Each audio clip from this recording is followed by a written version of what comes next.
तोटापड़े 4 मास है खोलुनी अंगनवाड़ी केन्द्र। सीडीपीओ द्वारस्थ हेले ग्रामवासी।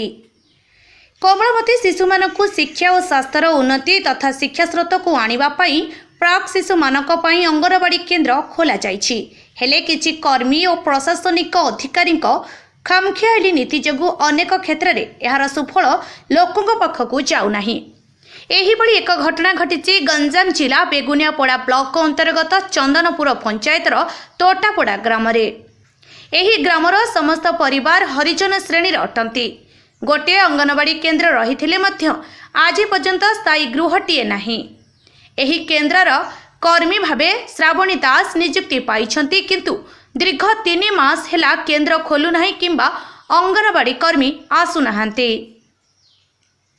पिलांक पई आसुथिबा समस्त खाद्य और सामग्री पिलांकु न देई कर्मी निजे रखुछंती। सेथिपाई सोमवार सकाळ 11 घंटा समय रे ग्रामर शताधिक महिला और पुरुष समन्वित शिशु विकास प्रकल्प कार्यालय को आसी अभियोग पत्र प्रदान करथिले।